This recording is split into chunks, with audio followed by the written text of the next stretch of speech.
super stoked about this, guys, and we have this is representing Dave is the OG.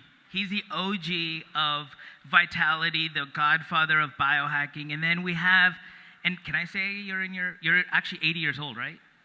8 years old, my sense of humor, yeah. Yeah, he's actually 80, so he looks really good. And then Jake, but in all honesty, Dave's in his 50s. You just turned in your 50s now, right? My lab tests say I'm 35. Are you questioning my identity? And then we have the future, Jacob, who's in his 20s, just turning 30. So this is such a great representation of where we've been, where we're headed. And so what I really want to start with is, each of your personal why. You started biohacking, Dave, freaking before anybody thought it was cool. What drove that for you? What was your deeper mission and purpose that actually wanted you to bring this into the world? And same goes for you, Jacob. What was your personal story around what got you to start Superpower? We'll start with you, Dave. Before I was 30, I hit 300 pounds, and I had most of the diseases of aging. I had chronic fatigue syndrome, arthritis diagnosed when I was 14, prediabetes, high risk of stroke and heart attack, and a whole bunch of other crap. And I went to the doctor, and they said, "Oh, you're fine. You should try to lose weight." I'm like, "No shit, Sherlock. You're fat too. What do you think I should do?" That was at the Palo Alto Medical Foundation, by the way. And they didn't know. And I tried everything, working out 6 days a week, 90 minutes a day on a low-fat, low-calorie, semi-vegetarian thing. I tried being a vegan, tried being a raw vegan, out of desperation. My career took off like crazy. And now I'm a 26-year-old, and I made $6 million. These are pre-Biden dollars. They were worth a lot back then. Nobody laughed, seriously. That's a funny joke. Anyway, I'm thinking I'm sick as hell, and I'm worried about it. And I got connected with a group in Palo Alto. It was the first nonprofit longevity education group. And I'm hanging out with people 3 and sometimes almost 4 times my age, and they're telling me how to become stronger. And I realize the things that make old people young make young people powerful. And walking around a remote part of Tibet, Mount Kailash, holiest mountain in the world, for 3 months, just thinking, I'm like, I have to rebrand longevity so I would listen when I was 19. And biohacking made longevity cool. So if you join the path of biohacking, for one reason or another, you will inevitably say, I want to live longer, and I want to become more conscious. And it's kind of funny because people miss the fact I was walking around the holiest mountain in the world in the middle of nowhere in Tibet. That's the consciousness side, and the longevity side is there too. And I've really only been open about that. 2 weeks ago, my 9th book came out called Heavily Meditated. #1 bestselling philosophy book and meditation book in the US from a biohacker who used to weigh 300 pounds. What the hell? Anyway, that's the why. So I shouldn't even be here right now. I shouldn't be here right now because 3.5 years ago, I almost lost my life to healthcare failures, which was the catalyst for my story and my journey. It was the summer of 2021, and I was diagnosed with what I believe to be a highly preventable autoimmune disorder that many are probably familiar with called Crohn's disease. So basically, your immune system attacks your stomach. And it's a complex combination of things that leads to this. Some genetic factors, but mainly environment, dysbiotic microbiome, a messed up autonomic nervous system. And in my case, it was probably just because I had been building companies for the first part of my early 20s. So it started a multi-$100 million software business and exited, but didn't necessarily figure out this thing called sleep. So it eventually caught up to me. And my journey led me to 3 months of hospitalization. I was in an ICU ward dealing with this intestinal inflammation from the Crohn's disease that they couldn't necessarily get under control. And the ultimate end state of this, when you're kind of stuck in the medical paradigm, is pharmaceuticals or surgery. There's no protocol or paradigm in which they can get to the root cause of disease. So in my case, I was seen as a very lucrative billing opportunity for the medical center I was at. I was at Cedars-Sinai Hospital in Los Angeles. So I ended up getting stuck with a multi-million-dollar bill, 7 different surgeries to cut out part of my intestines, permanently missing now the better part of my colon, and I was told to medicate for life.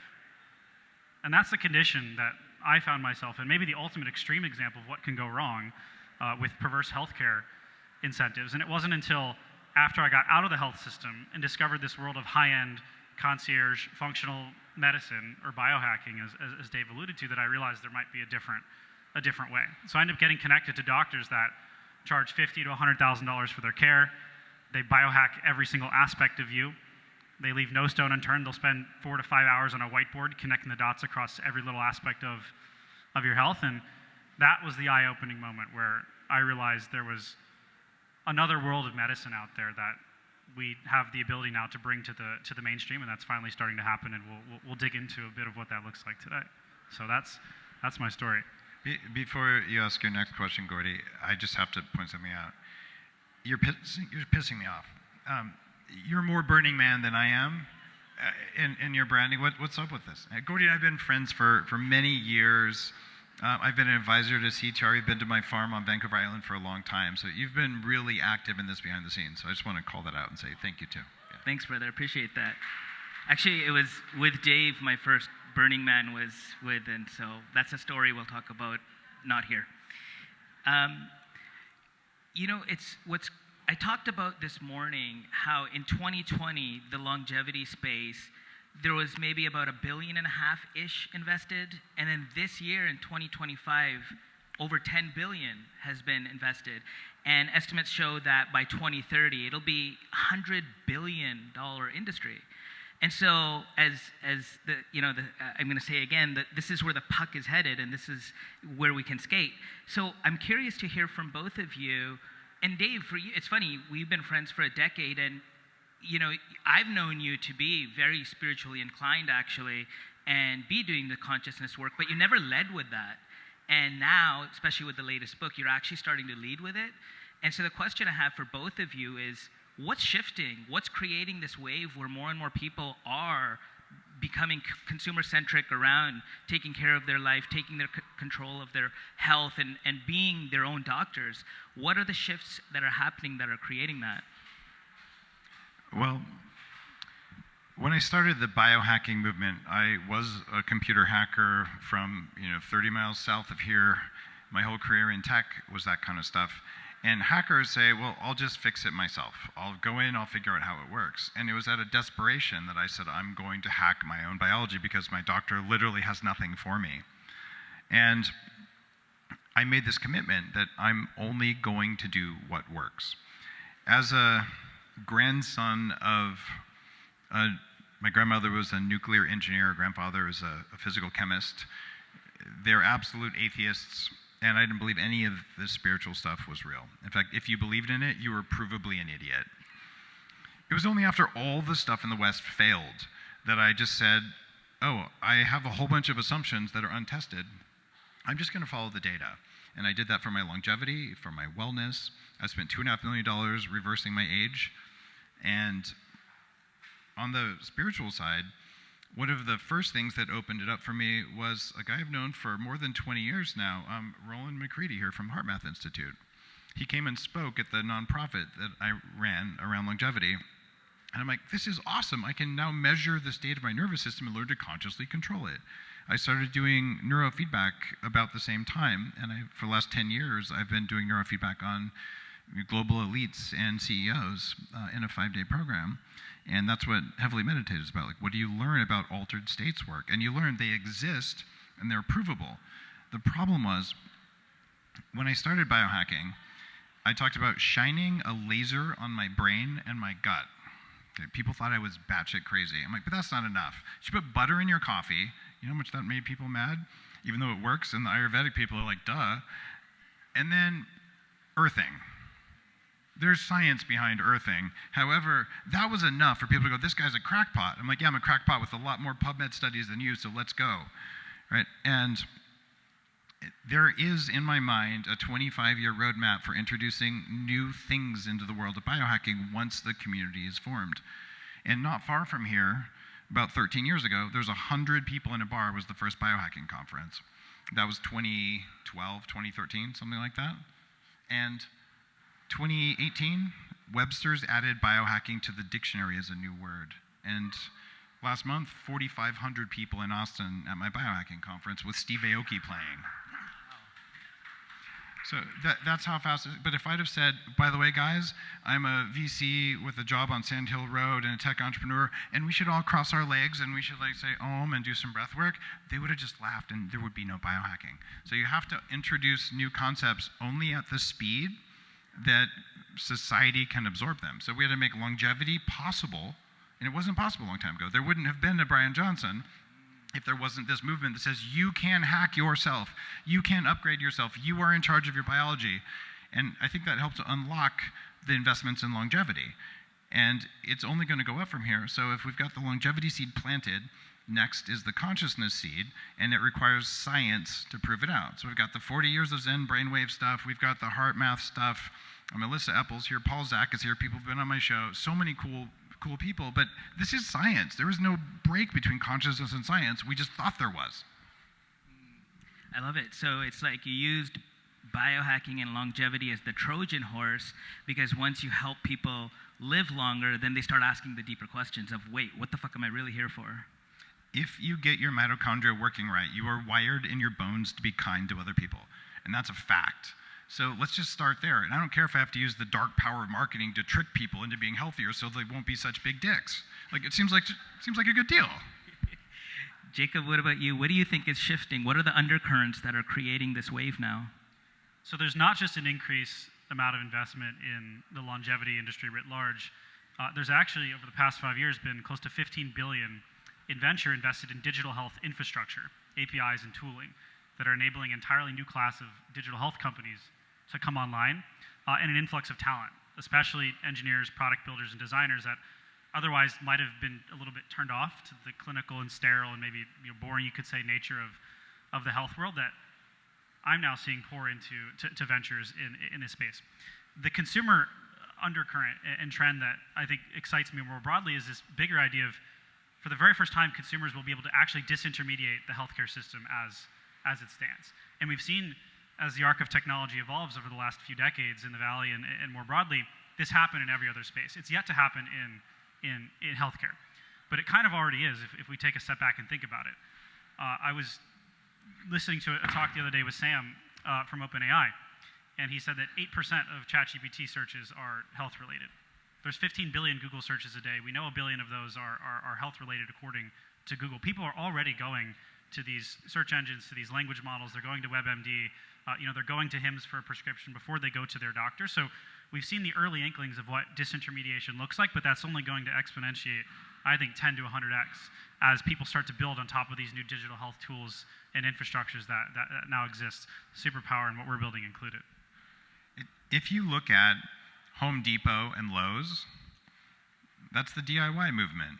So before that, you have a contractor who's going to come out and build your house. We still have these large home builders out there building these crappy houses that are overpriced. But if you want to do it yourself, you can actually save a bunch of money and get higher quality outcomes and bring in an expert to put in the tile or the plumbing you don't want to learn. That's where medicine is going. So, I think we noticed and realized, and you guys have done this too, is that so many consumers and just humans outsource their health to doctors or the archaic pharma system and the traditional medical system. And so now more and more consumers or humans are like, nah, that didn't work. I am the system. I am the doctor. I think that's exciting, but the potential risk that I think we're here to really explore is what happens when that's too much information and too much data, and how do we ensure that this movement towards sovereignty is actually effective and doesn't create more confusion or more OCD or now the over input of signals and inputs. Did you just say more confusion? Were you not around for the pandemic? What happened? That was the biggest amount of confusion you've ever seen, if it wasn't just an outright scam, right? So I'm sorry, centralization of this stuff does not lead to better outcomes. Personalization leads to better outcomes. And we have this weird mindset, and it's almost invisible. But who's your health daddy? Is it your employer? Is it the insurance they pay for you? So maybe your insurance company is your health daddy. Oh, maybe it's the FDA is your health daddy. How about you're your own health daddy? Wouldn't that be amazing? And you can bring in whatever experts you want. If there's an FDA warning on something, if you still believe anything they say, then pay attention to the warning. Frankly, that's not good data for me, right? In fact, I would go to something that's banned by the International Olympic Committee, and I'd say, I know that shit works. I'd rather play with that. And then I can choose the risk based on hard data. And this whole idea that first, do no harm in medicine has been the most harmful thing ever, because it means you could save this person's life or improve their quality of life dramatically with a 0.1% risk of harm, and they'll say you can't do that. How dare they say you can't do that? Are you not in charge of yourself? And if someone says that you're not in charge of yourself, oh, they're probably doing it for your own safety. Has anyone ever done something for your own safety when they told you that and you didn't want them to, that it was true? So what's happening now is the straight up destruction of the insurance industry in the US. The PBMs, they're going away. And what's going here is you go into the doctor and you already have a diagnosis, because AI today does a better job in many diagnostic scenarios than the best doctors. So now your doctor is your partner and they're a coach, and they help you do that other thing that Big Pharma hates. It's called the healer. It's actually the patient, the technology, the drug, the mechanism, and the healer. Those are three variables, and they try to ignore the doctor, so doctors are going back into being healers, and it's amazing. I love that point of doctors going back to become healers. I think, Dave, to your point earlier around there being this 25-year lag between the esoteric biohacking treatment or concept emerging and it becoming a bit more mainstream, there's this concept in medicine that's similar called the 17-year gap, which has been very clinically studied and referenced. And it more or less says, for those who aren't aware, it takes about 17 years on average for a new scientific discovery or breakthrough to make its way into primary care or specialty clinical practice.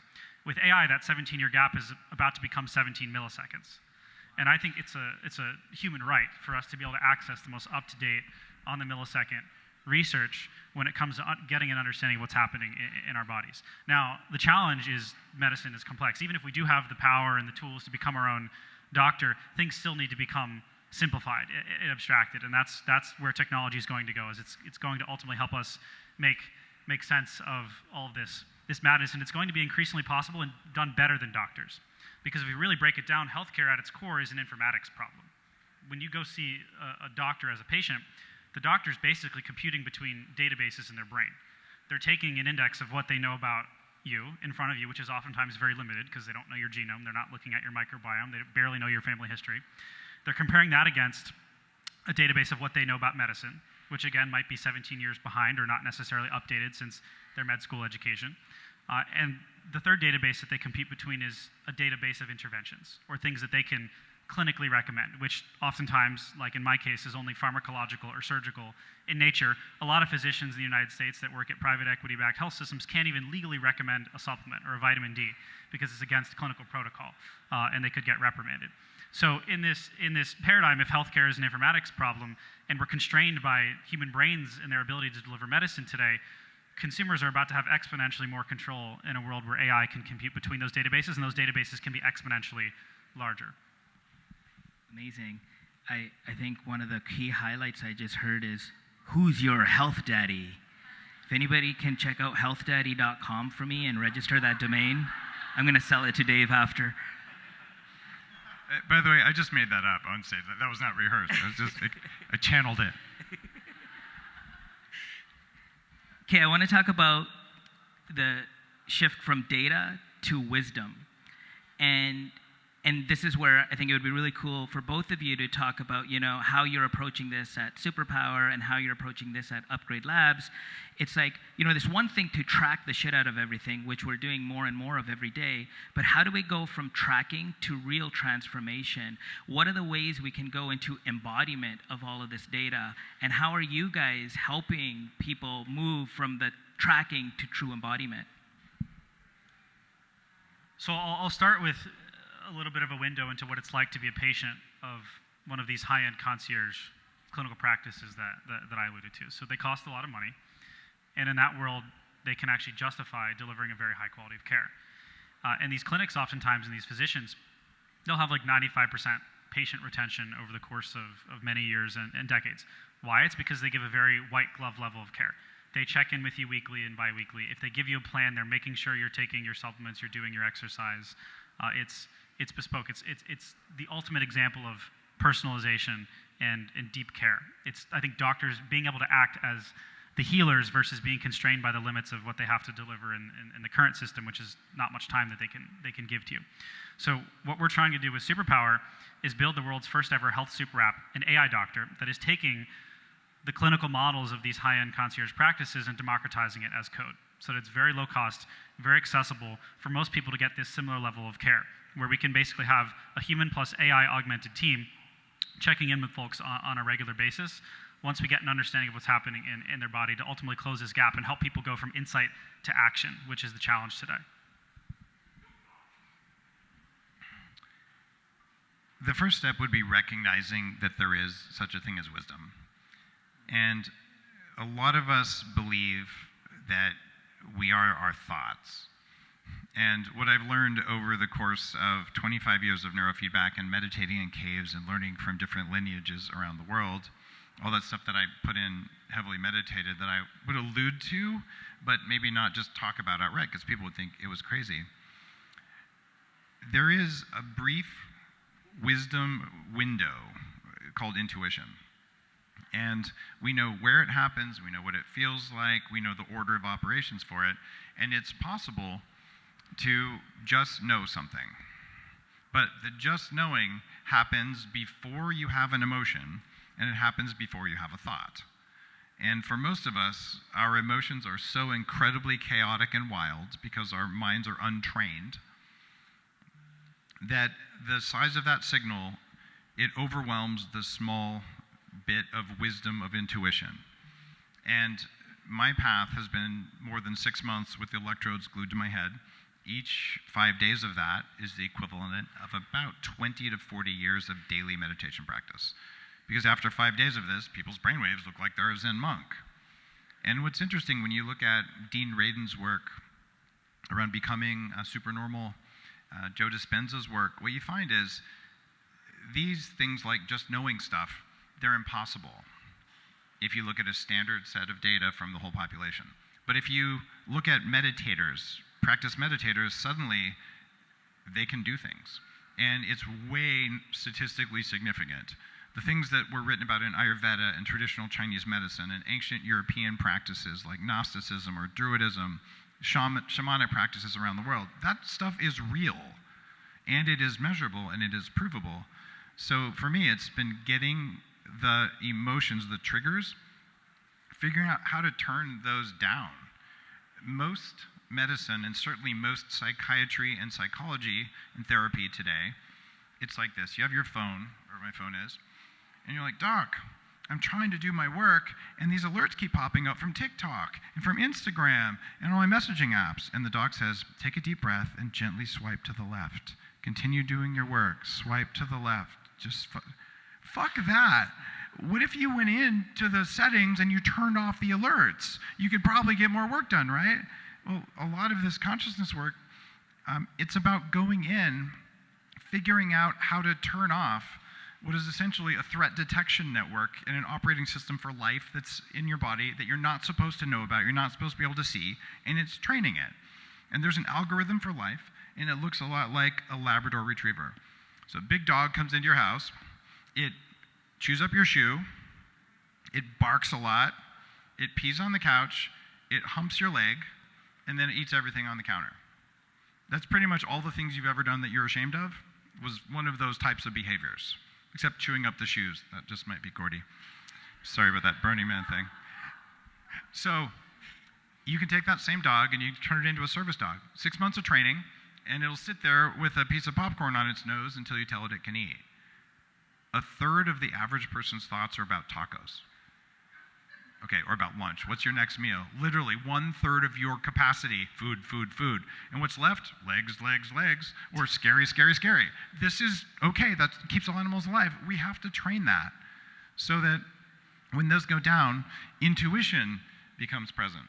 So some of the things I've been able to do because these are my practices, when I wrote the Bulletproof Diet, people have lost millions of pounds around the world. I said this one unique form of MCT oil called C8 MCT oil, it works better. I intuited that it worked better, and then I experimented on myself and some other people. Like, this stuff is real. 5 years after I wrote the book, UC San Diego published a study showing that that one thing raised ketones way more than anything else, right? The science wasn't there, the intuition was there.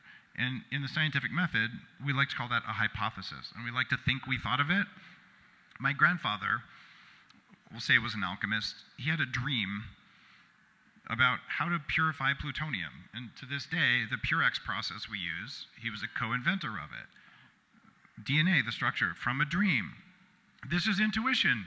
Intuition leads to hypothesis, leads to the scientific method. And if you try to pretend intuition isn't there, it doesn't work. How many people in the room have had something wrong? Like, you're sick and you had a dream, or you just had a thought, and you just kind of thought that's what it was. Did it ever happen to you? It happened to me too. When I was 300 pounds, my brain was failing. I went to the doctor. I said, "Doc, I'm pretty sure I have this weird thing from like mold or yeast or something." And he looked at me and he said, "If that's what it was, you'd be dead." So I went home and I was angry for 5 years and became an expert in all sorts of mitochondrial stuff to find out it was fucking mold. I had toxic mold, right? My intuition was right. I suppressed my intuition and I didn't go down that path. I learned not to suppress my intuition. We do that. That's wisdom. And then we look at the data set when we're doing AI, and we say, okay, if we look at a bunch of people like me, what happens? In fact, there's a company called Patients Like Me that 23andMe acquired before they got acquired by God knows who. So what's going on there? Let's look at people who are similar to us. And to do that, my company, Upgrade Labs, we have 30 locations signed. It's a franchise company, 9 of them open, and it's the first biohacking longevity AI center on the planet. It's been around for 10 years. What we do there is we say, okay, there's 7 primary health goals that people have. We're going to figure out which goals are important to you in what order, and which of the technologies we have do we apply at what levels for people like you. And the idea there is if I can get 187 million data points per member of this per year, which is the average, we can then say, here's what to do to make your brain work better if that's your goal. Here's what to do to make your sleep better. And it's not just because it's you, it's personalized, but it's personalized including what do you do at home, what do you do with this weird biohacking tech, and maybe you need to go see a doctor, but maybe not. And if your diabetes accidentally goes away as a process of doing this, I'm very sorry.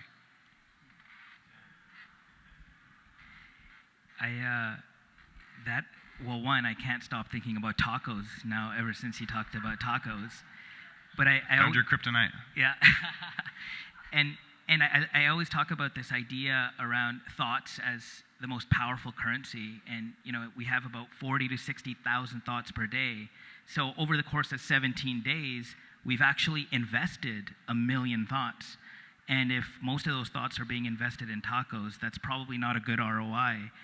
And I talked a little bit about this morning, about my own journey and where I'm at in my own evolution. So, and when I get brought on by founders to come and advise, I take a little bit of a different approach. Even though I have like an entrepreneurial background, the approach I take now with founders is really helping them look at expanding their own consciousness, because after working with enough companies now, I see that the business is actually a byproduct of the founder's consciousness, and anything that they're not working through on or inside of themselves becomes a systemic or operational issue in the company. And so I'm curious if you guys are open to share, like, what's the edge of your current exploration? And the biggest red flag is when I ask them, what are you working through right now? And they'll answer, oh, I'm good now. I have no more problems. I'm like, oh shit, this is gonna be a tough one. And so I'm curious, for you guys, what's the next edge of your evolution? Where are you leaning into as thought leaders, founders, and, you know, really leaders of a movement? So there's a lot here to unpack. I think to Dave's point about intuition, something that I've gone deep on, which is in a similar vein, is this concept of interoceptive awareness and becoming hyper aware of the state of your brain in your body. Are you in this moment slightly more dopaminergic, serotonergic? Are you focused? Why are you more or less focused? Are you in stress? Are you in a state of fight or flight? Like, how are you showing up, and what are you operating from? And I think most people in this world, you know, just because of the strain and the craziness of modernity, as well as the stress of company building, if that's your domain, they kind of develop a set of blinders to what's really happening in the body, and they're so focused on the 3D and what they're actually tangibly trying to do in the world versus being aware of what's happening in their brain and in their body. So that's been an obsession of mine lately, is trying to develop this literal awareness of what state am I in, and can I hack that, or can I make more out of the current moment by knowing where I am biologically. The second is, I guess, this whole idea of subconscious reprogramming, or just getting an understanding of the patterns that drive us, which Dave also alluded to. And I think the conclusion I've come to is that there's probably about 50 or so maladaptive patterns that all of us as a species succumb to, or that show up in our lives. They're tuned to different degrees. I kind of like to think of them as like a scale of 1 to 10. For most of us, 40 out of the 50 might be 1 or 2 out of 10. They don't really show up. 5 of them are 5 to 6 out of 10.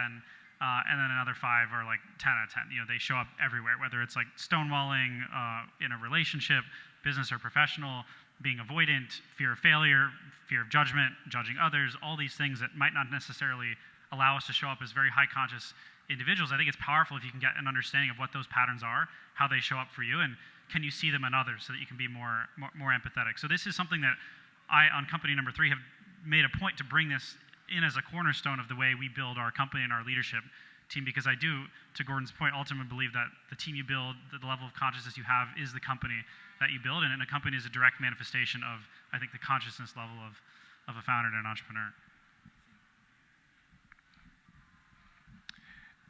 I run an event every year called the Business of Biohacking, where about 200 founders in the biohacking space get together, and I teach them the things that I did to grow Bulletproof to 140 million a year in revenue.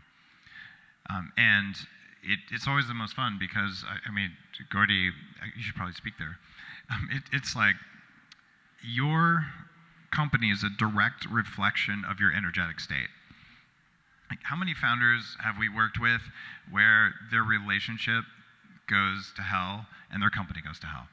Or their health goes to hell and their company goes to hell?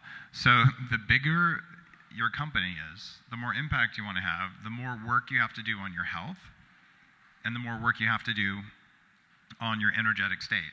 And it's your job to be the one who can hold the state the longest when things are uncomfortable. Elon says, you know, it's like when you're a founder, it's like eating ground glass and just all sorts of dark stuff, because it is. Like, all the shit no one else can handle goes to you, and ultimately no one in the company is going to eat if you don't fix it. So are you going to be in a state of fight or flight when that happens, or are you going to be in a state that's grounded? Because there's something called congruence. And congruence is when your outer state and your inner state match. And all of us in business, we've all been there. We're in the board meeting, and someone says that thing that triggers you, and you smile.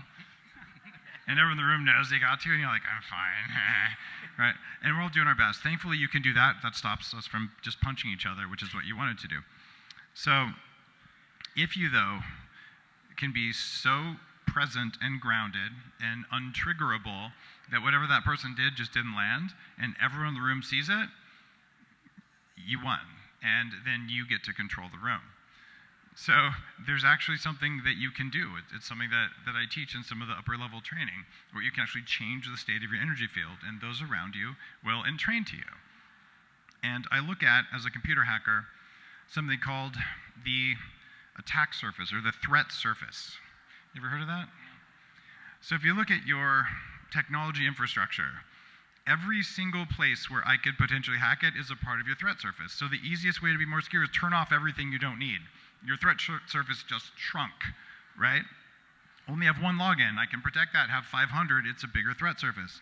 Your consciousness has a threat surface. What are the ways that I can hack your consciousness without you knowing it? Read Robert Cialdini's book, Influence. And you're like, holy shit. Read any book on narcissist patterns or sociopath patterns. You're like, oh my God, we can be influenced in ways that our consciousness doesn't see, but it's provable and it's real. So there's kind of two edges for me.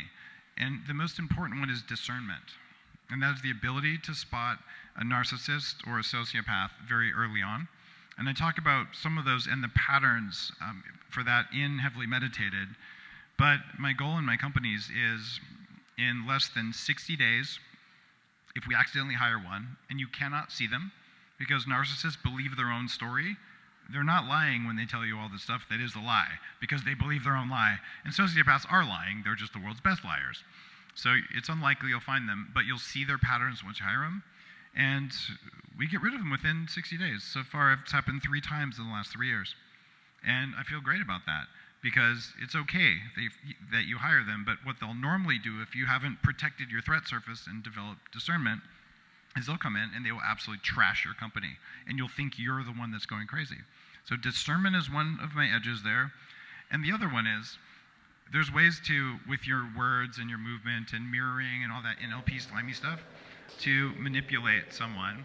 There's also ways to directly affect someone else's energy, the way energetic healer masters do. And there's a lot of stuff you can do to change someone's state that isn't manipulative that way, where you're just using your own field and your consciousness to mess with them.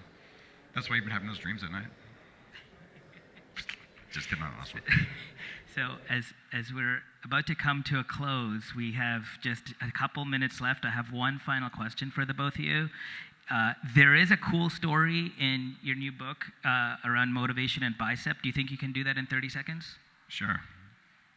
One of the things that affects entrepreneurs the most, but all of us in general, well, it's willpower. And we tend to think we can rely on it. So what if you could use less of it? There's a technique that's in Heavily Meditated. It's called bicep. And it's not my caffeine bicep. It is brief, intentional, conscious exposure to pain. And the title of the chapter is Go Spank Yourself. That's so you'll read it. But what this comes down to is monks used to whip themselves. They'd self-flagellate. Yogis lay in a bed of nails. Biohackers get ice water. Texans eat jalapenos. In fact, addicts oftentimes will get tattoos or piercings, because brief, intentional, conscious exposure to pain for 1 to 3 minutes is enough to change the dopamine receptor sensitivity by up to 250%. So that means it takes less willpower to be a good monk or a good yogi or a good biohacker, or even to just say no to whatever it is you're trying to break free from in your addiction. So it's fascinating that your consciousness saying, hey, body, you're going to experience a little bit of discomfort, but I'm in charge, makes everything take less work throughout the day. And that's just one of the chapters in the book. So your next brand is healthdaddy.com, and your tagline is Go Spank Yourself. Wow. Nice. I'm down. Okay, so final question for both of you. You know, both of you have been seeing ahead of the curve, and, you know, you've been talking about the 25-year cycle. What do we need to be looking at right now? Fast forward to 2040, what is this space going to look like? What are the invisible dots we need to connect? And what should we be paying attention to? The framework that I would come back to from this is that every decision is a health decision, or every decision is an epigenetic decision. Everything we decide to do, it's basically this idea that our thoughts and our consciousness ultimately becomes our epigenetics and our biology. Even choosing to sit in this room, in this position, right? Like it is influencing our epigenome, right? It might be turning on anti-inflammatory switches because we're not doing something stressful.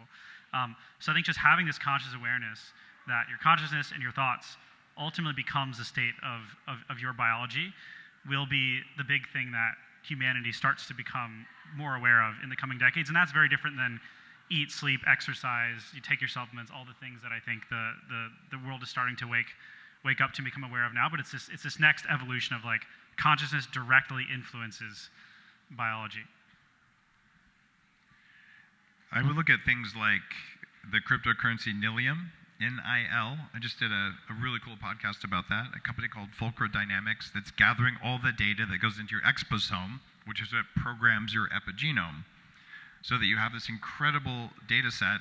But the reason Nilium is so important is it allows you to maintain privacy of your own data, even though you can let other people do compute against it. So privacy is a big issue, because in the Web 1.0 that I played a hand in building it when I was in the data center business, it was amazing. We could share everything, and they turned it into a surveillance engine. And they'll do the same thing with all these technologies if we let them. So now's the time that we don't let them. And the other, when you put our 2040 hat on, look, we've already cracked the longevity stuff. My plan is to live to at least 180. wrote the big book about that, and I was being conservative then. It's even more conservative now. It's absolutely doable. But what's happening is that we can now prove that single photons carry information into the cells. We can use light to reprogram your biology, and there's some companies here who are doing that. We can use radio frequencies, EMFs, magnetics. In Heavily Meditated, I write about something called the God helmet. 6% of people who wear this thing with an array of electromagnets programmed a certain way, they experience meeting God, 6% of them, just from putting on a helmet. Mine was actually a fedora because I built it myself. So I did not meet God doing it, but my brain did weird stuff. So what's going on here is the subtle things that we don't even believe change our consciousness actually do. And that's one thing. The other one is, if you want to get real esoteric, you know The Simpsons magically predicts the future over and over? You guys seen that? Mm-hmm. Okay.